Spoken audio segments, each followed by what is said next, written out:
All right, Divorce Sisters fans, we are here with the episode 6 review, Heavier Than Words. And I gotta say, I was surprised by how much I enjoyed the episode. The reason being is because ever since this episode dropped Thursday, and look, I'm not making excuses for why the review was this late, but I know I wasn't the only one dealing with tech issues.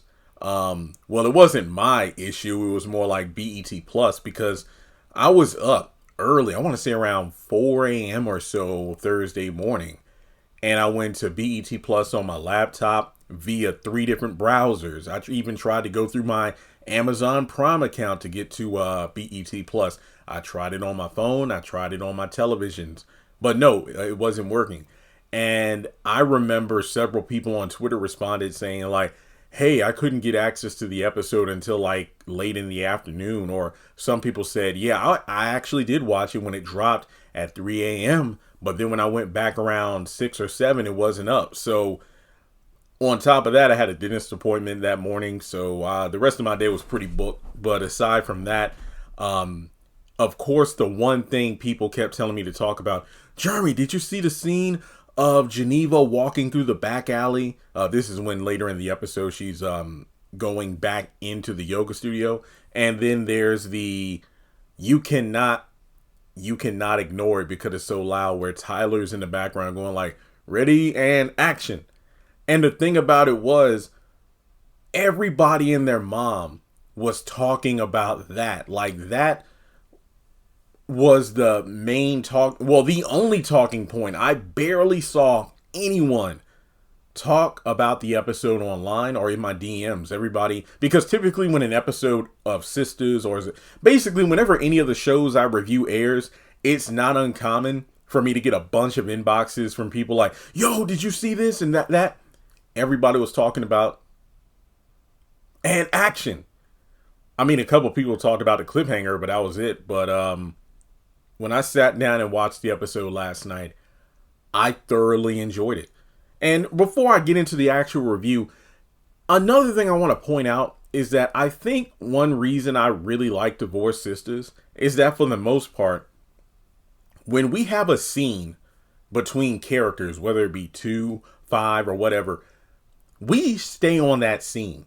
Now, you could argue, man, this scene drags out and this, that, but sometimes, not all the time, but sometimes it's best to have a scene between characters play out as opposed to cutting away 6 or 7 times.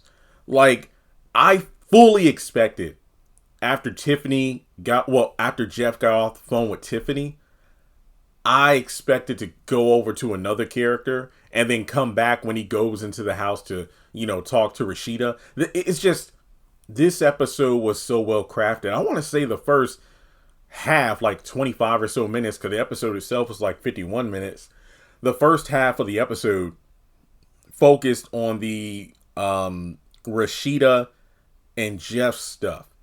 And I loved how we're still building these characters, because yeah, it would be great to know everything there is to know about the characters right off the bat. But if you did that, there would be less mystery or intrigue. We really wouldn't have a lot of questions, because last week, episode 5 dropped, and then I did a video, was Rashida doing too much by spending the night in the car because he didn't open the door? And in the video I said, on my first viewing, I'm like, man, she's, this is wild. But then when I took a moment to think about it, I'm like, nah, because him not opening the door, that meant more than him not opening the door. There's some like deep rooted stuff here where I didn't know about her experience in college. I looked at it from the perspective of him not opening the door is kind of like the last straw, because I use the analogy of how people say, typically if, let's say, your wife or someone argues with you because you didn't put the cap back on the toothpaste. Like it's one thing to say, hey babe, please don't forget to put the cap on the toothpaste next time. Okay. But then let's say you don't do it, and then it turns like a full blown breakdown or meltdown. It's not just the top on the toothpaste. There's something else or other things that have been, repressed. And then that toothpaste was like the last straw. So I figured him not opening the door, it's like, I don't know if she was doing too much. It's just that I feel like there was too much she had already let slide And then that door was like the last straw. And well, we found out why in this episode. But yeah, solid 10 out of 10 here. And with that being said, make sure you take a moment to like and subscribe. Follow me on social media. Links are in the description below. And let's dive in. So we pick up where we left off, and I gotta give it to Tyler because I said last week, episode 5, so far was probably my least favorite episode, but then the final scene with Rashida and Jeff saved it, and then he gave us one heck of a cliffhanger. So Myron says, like, babe, are you there? Can we talk? And then it turns out that he thought he was dialing his wife Denise because he had just stepped out of the shower and hit a redial. He didn't know it was the pastor. And on some level, based off what happens later in the episode, I don't think Jeff and Myron are a thing, but it does seem like Myron probably has something for the pastor. I will say that much because of the fact that Rashida is right there, and Jeff goes into detail like, look, who are you talking to like that? Who are you calling babe? No, because I thought I was calling my wife and everything. It's like, yeah, well, my wife is standing right here and she's looking at me sideways. And it's like, well, first lady, I'm sorry. So Rashida just is too through. So she goes back into the house. And then Myron, apologizes again and again. Jeff's like, you know what? I believe you. Okay. We'll talk about this later, but don't do this again. Now, he is actually about to go to the hospital to check on, Franklin's wife, after the coffee thing, and Myra's like, wait, I can go with you. It's like, no. Didn't I just tell you?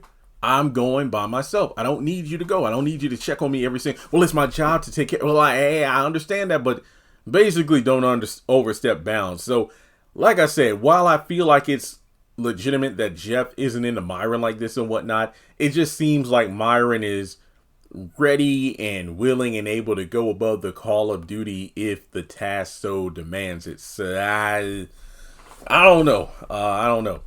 I mean, if we want to do like a character evaluation here, let's say hypothetically, I'm correct and there is nothing going on between Jeff and Myron, or more specifically, Jeff isn't interested in Myron or any man at all.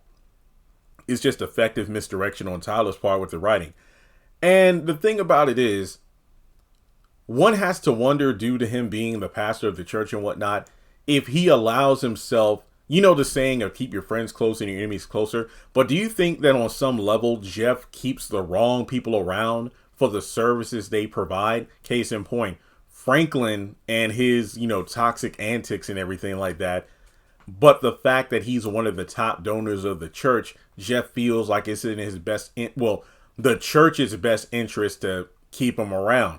Myron, even though he, let's be real, oversteps boundaries in more ways than one, he's no doubt extremely loyal and very good at his job. And that's why Jeff keeps him around, even though, Myron pushes, a bit too much from time to time.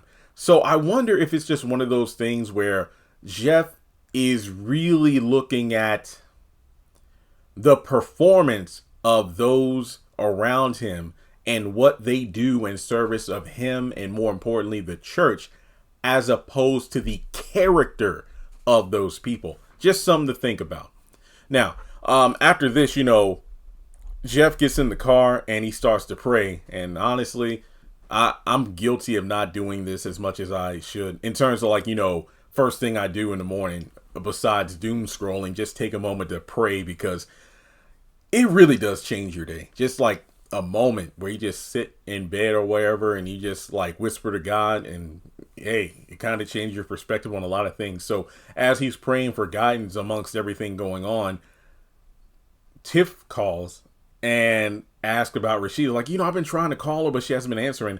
And it's like, yeah, well, we had a crazy night. And from there, they talk about Franklin and Naomi, and there's kind of a little back and forth there about you ain't worried about Naomi. Look, regardless of what happened, I am still a man of God, so I am just checking to see if she's okay.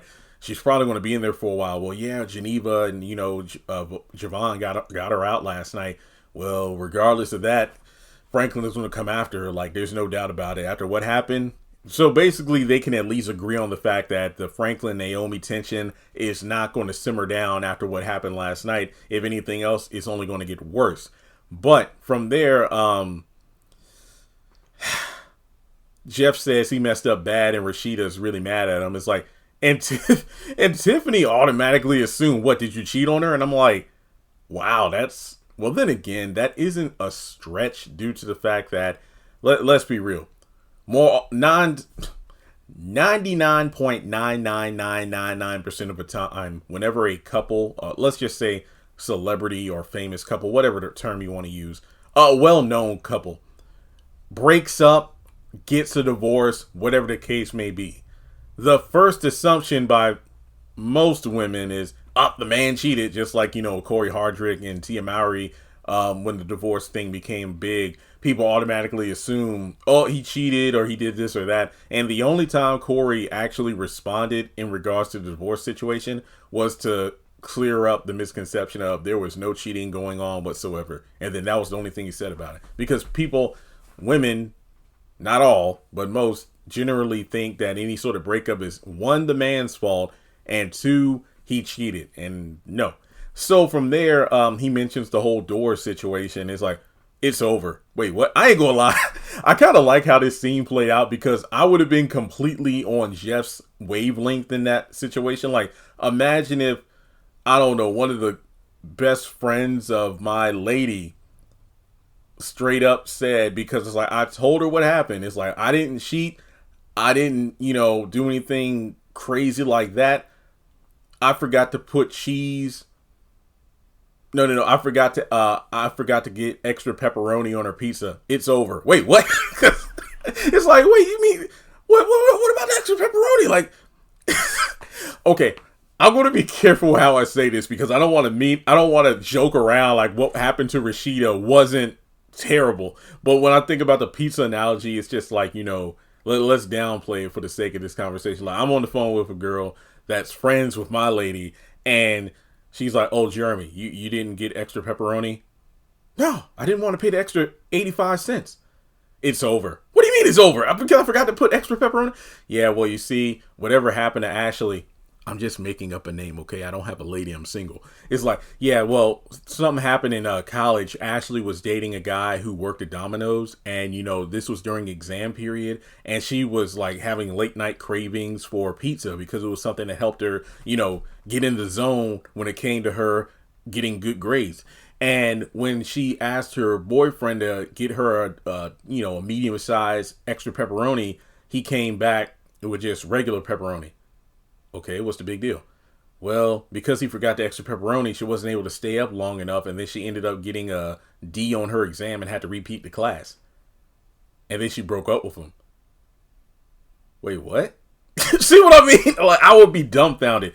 But I feel like it's just one of those situations where, like they say, women never lose arguments even when they're wrong.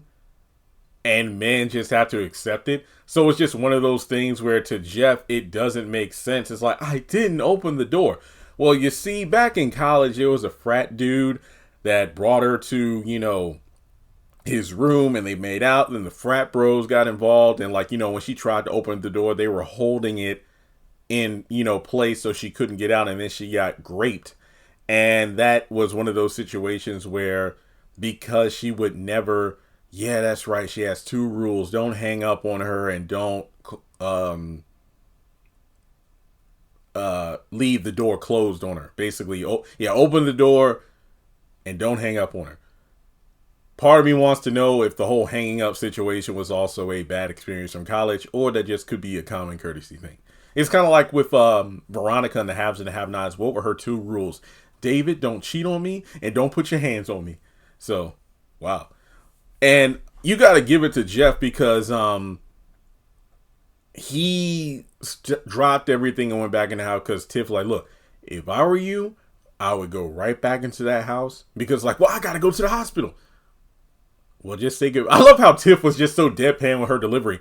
Well, it's over then. It's over. She's gone. Wait, what? No, it's fine. I'm going to go back in there, and I'm going to talk to her about it. So,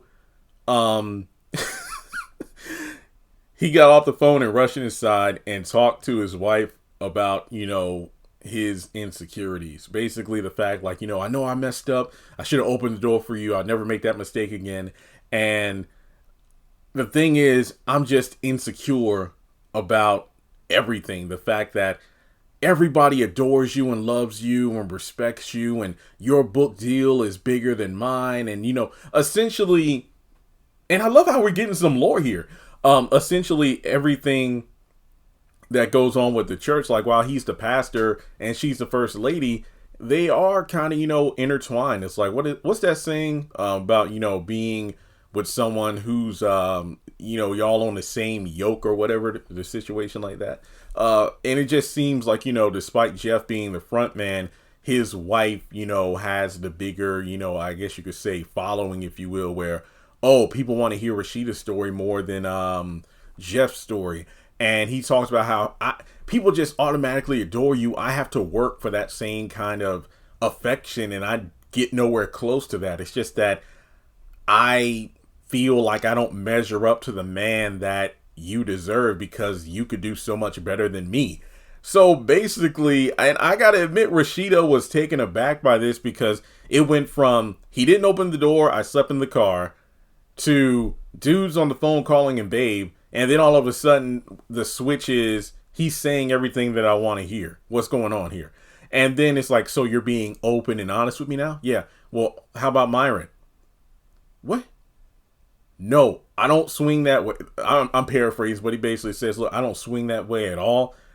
Are you interested in any other man? No, I ain't gonna lie. It's kind of like Jeff was giving that vibe of, I remember, growing up, it's like, I get pissed off if somebody says I did something that I didn't like, whether it be lost the remote, passed gas, ate something that I didn't eat, that didn't belong to me. You get worked up. But the thing is, the more worked up you get, the more people suspect, like, yeah, he's guilty. But yeah, to be in a situation where I'm vulnerable, like, okay, I'm going to open up. I'm going to be honest. I'm going to tell her why I've been acting the way I'm acting. But then low key, I would feel really disrespected if I was dating a woman and she was like, so are you into this guy? And I'm like, whoa. I ain't gonna lie, I would be pissed off. But then again, the situation that just happened does make Jeff look suspect. So he, I guess, managed to convince her that, no, I'm not into any men or anything like that. But I feel like while things were going in the right direction, Jeff put his foot in his mouth by mentioning how, yeah, I'm not in man. I'm not in any other woman either. Oh, is that right? Yeah. Well, about all the attractive women at the church? I think that's where he effed up. Because I felt on some level he was winning her over. But as soon as he said that, that's when he just stepped on a landmine and blew off his own leg. Basically, he brings up like several women from the church that he does find attractive. I like how as he's listing all the women, Rashida's facial expressions and reactions says it all. I forgot which name he said, but it made her go, ew. And it's like, see, they're all those attractive women at church, but guess what? I don't look in their direction. I don't interact with them like that because I only want you. And then she's like, you know what, go to work. And I gotta admit, yeah, he messed up bad. But then again, like I said, the whole accusations of being into men when you're not, yeah, it just, the pendulum swung in the wrong direction, and she basically told him to get, and he did try to, comfort her. It's like, well, give me space. If you say you care, just give me the space I need, all right? Just give me space, and that's it. So he's like, fine, I'll go on to work then.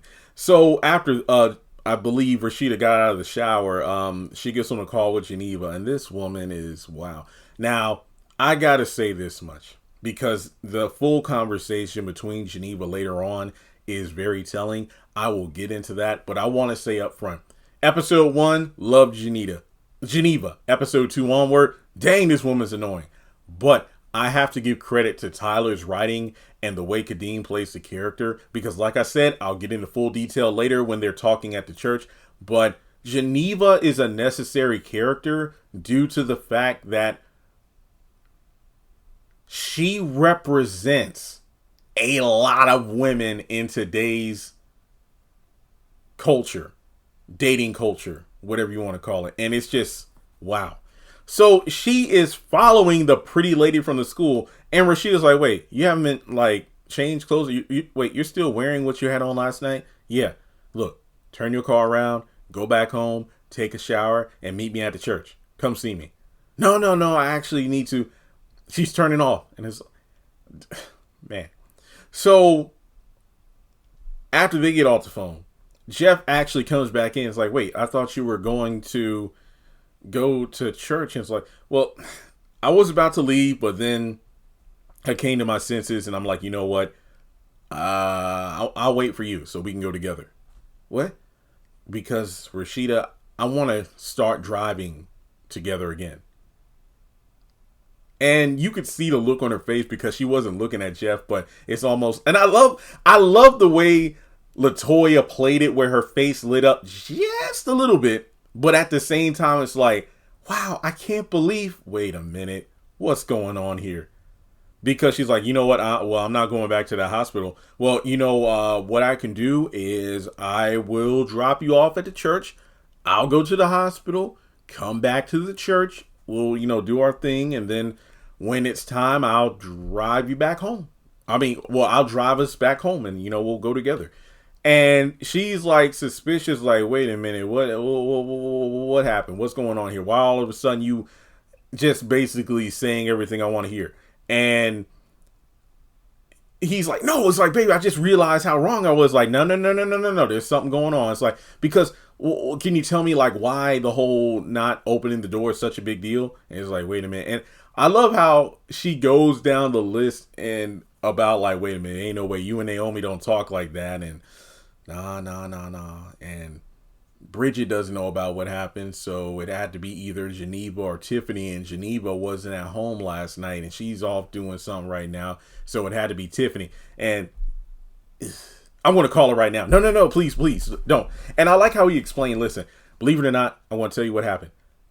Because she's mad that Jeff is acting all nice and everything, but she doesn't want to be treated like a victim. But Jeff pretty much breaks down, look, I realized I was an asshole. Here's why. I was in the car, and before I was about to leave, I was praying to God about us and just everything that's going on. And in the midst of the prayer, I got a phone call from Tiffany asking about you. And then that's when, we got to talking, and then she explained what happened. And if that isn't divine intervention, I don't know what is. And then that's when I started to have self-reflection about how much of an asshole I've been. And that's why I want to do better. I want to do better. I want to be better for you, for us. And he says, I love you. Basically, he's like saying everything and doing everything Rashida says that he stopped doing because, he was so involved with church and work as opposed to his own family. So this was great. I love this a lot.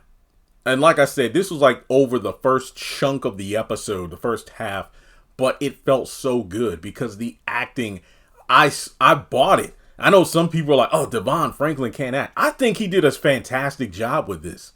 From the uncertainty to the confusion to the outright shock.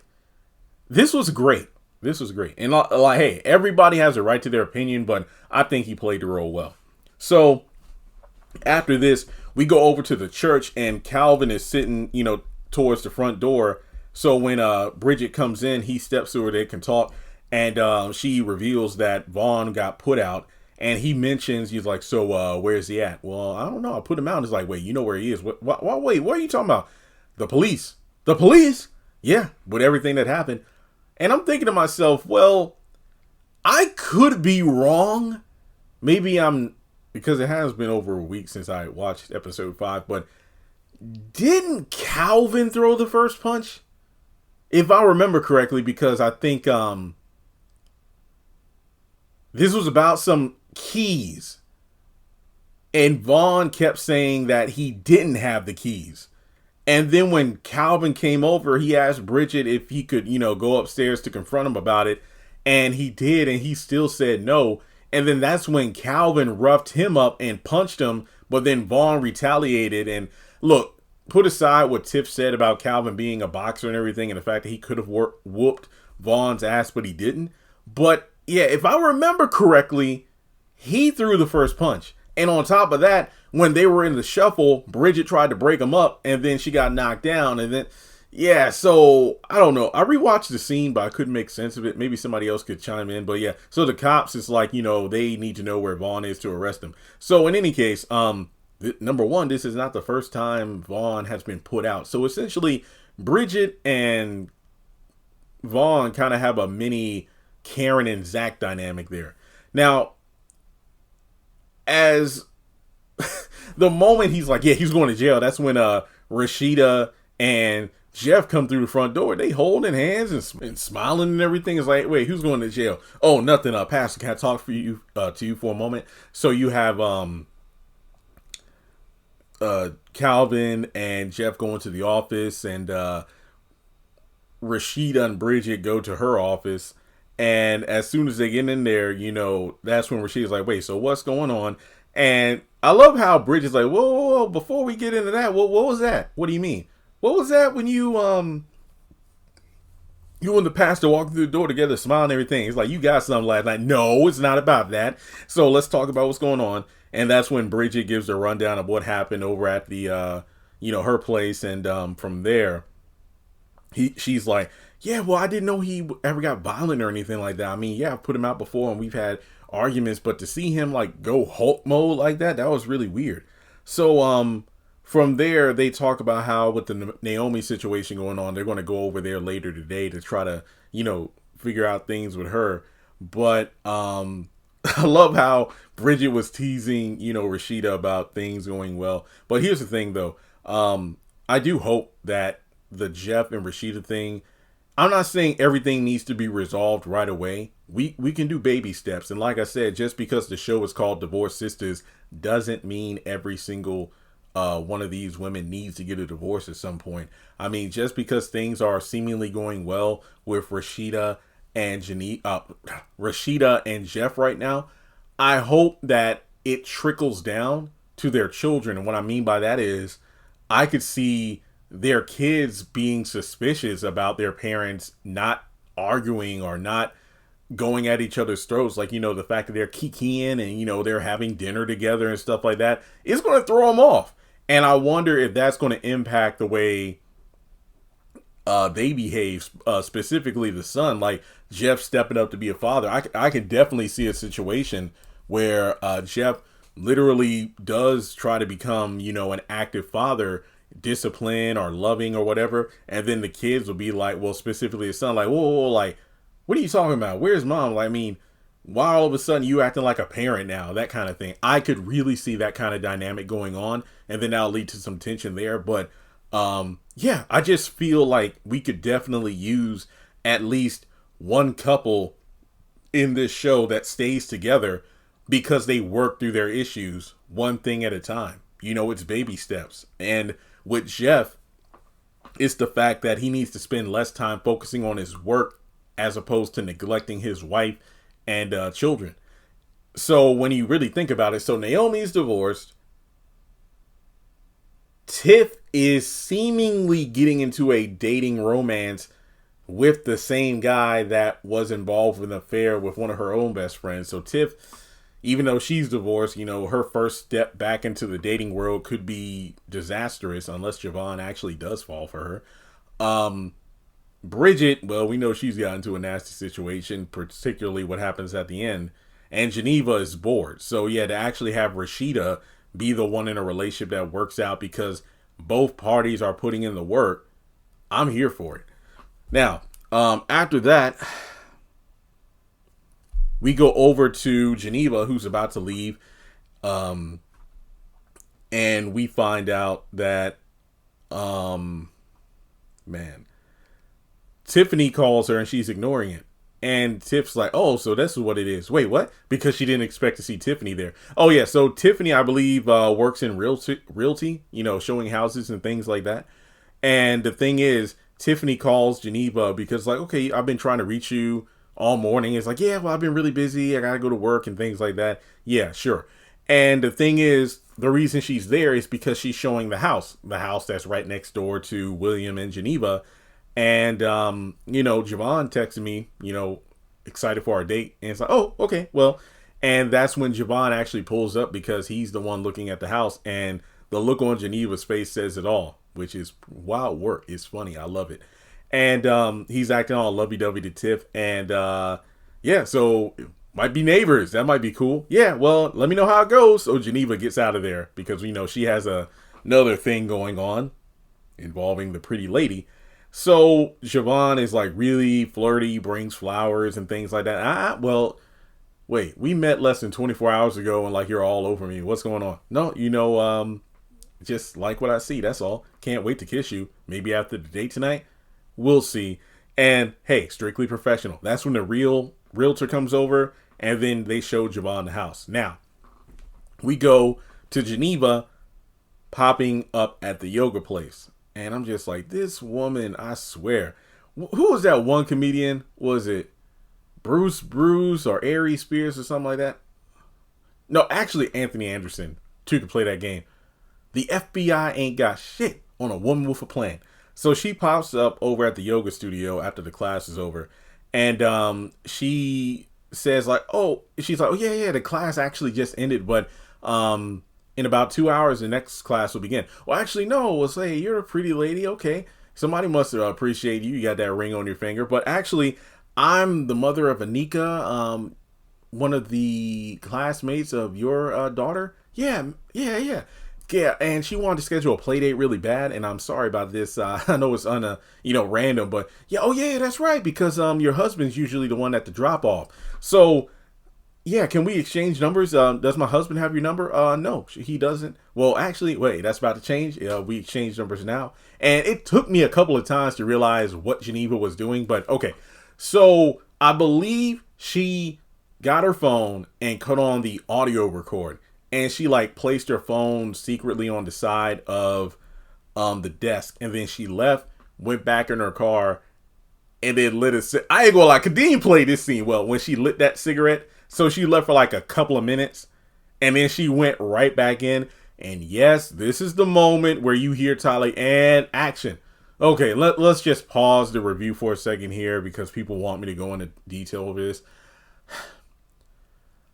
I'm not going to give a shit. I honestly don't care. I mean, is it a funny moment to catch? It's like, haha, but I mean, I make mistakes in my own editing sometimes, but the thing is, I don't run $1 billion enterprise.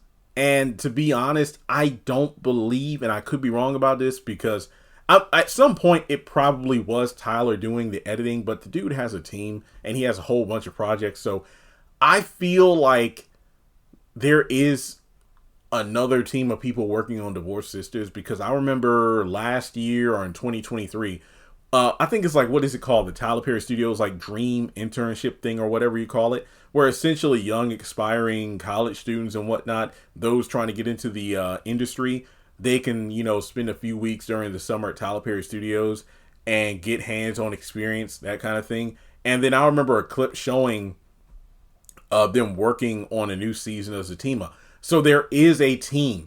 So I don't know if it was Tyler himself or somebody in the editing crew, but yeah, they definitely messed up with this one moment. But I'm not going to hold that against the episode, nor am I docking points. Yeah, I mean, mistakes happen. It is kind of embarrassing given the resources of Tyler Perry Studios, but if the worst offense is Tyler Perry saying action, and there are no other complaints about the episode, I still say it's a solid episode. So there you go. I talked about the moment. Let's move on. So Geneva goes right back into the studio and says, I'm sorry, I left my phone. Silly me. So then that's when she grabs the phone and goes right back to her car and she listens to the audio, and it says something to the effect of, yeah, so I had a strange visitor. Oh yeah, we can meet up soon. And she's wondering, now you got Geneva wondering if she's talking to William. Odd stuff. Now, from there, she ends up going to the church, and we're in Rashida's office. So it's her, Rashida, and Bridget. So Bridget sadly gets booted out of the conversation. And that's when they talk about the pretty lady, because Geneva is convinced that she knows William is cheating. And I love how Rashida is keeping a level head. Is like, look, you don't know, you just want to catch him in the act of doing something wrong.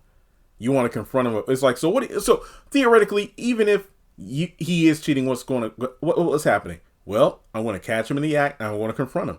And then Rashida calls her out about the Javon thing. And the fact that, well, I'm bored. William is too predictable. So what you're saying is you like the act he's putting on with Tiffany? Yeah, he's putting on a show to get under my skin. You always love drama. Yeah, I love it. It turns me on so much.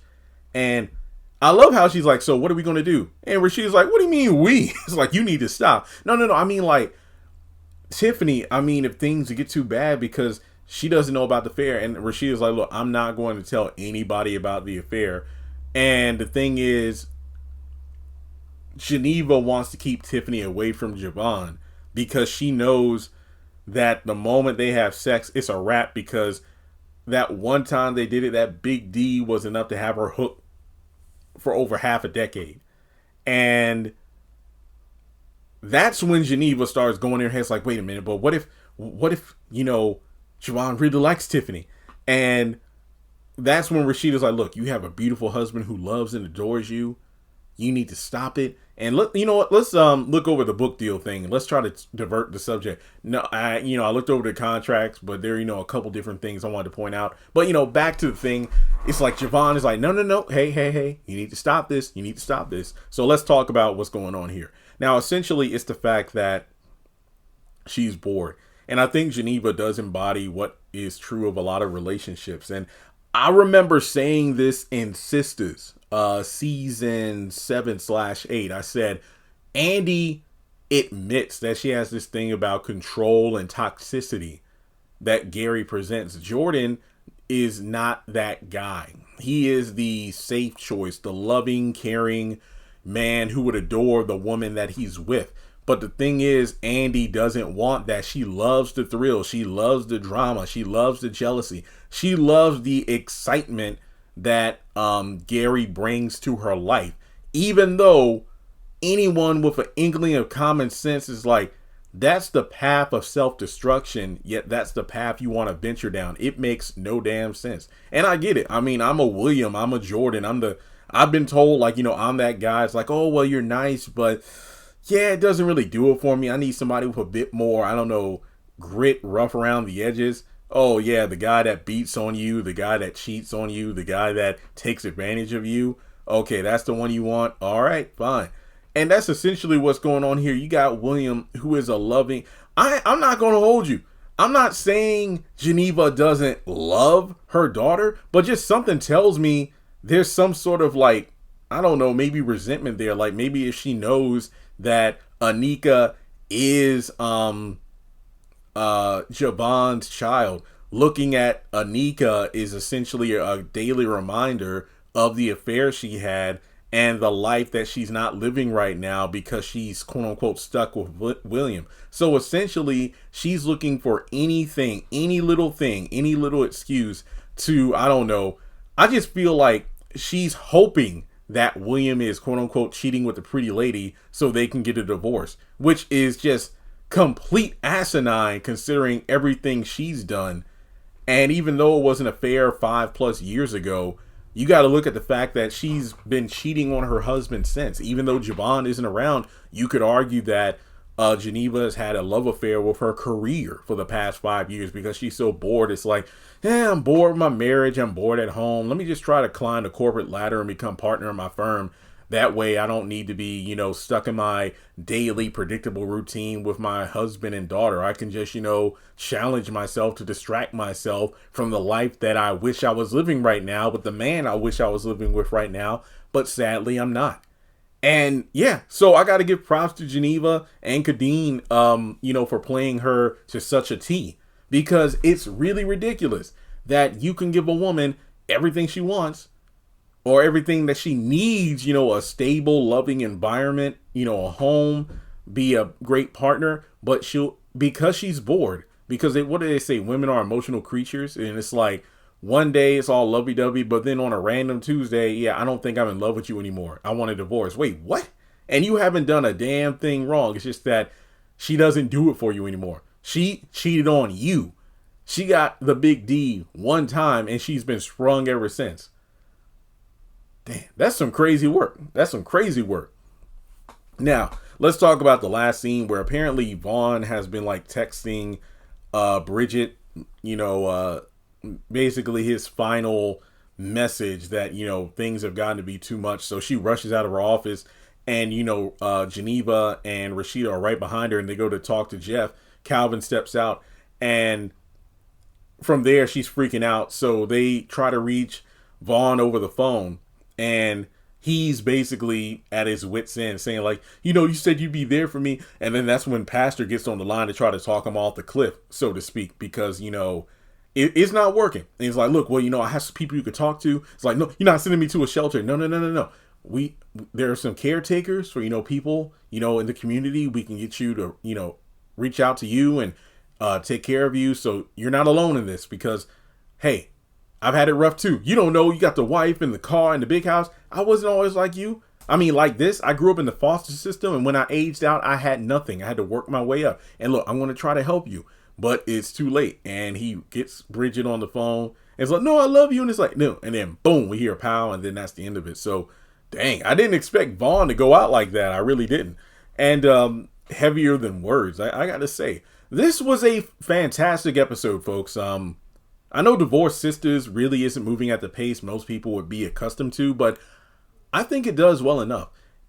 That's honestly all I got to say. So, yeah, episode 6, banger episode. Like and subscribe, and let me know in the comments, aside from the whole and action, tell me something you liked about the episode. I feel like this was, there were so many layers to this episode that it was really good. It made me forget about the 51-minute runtime because so much was happening.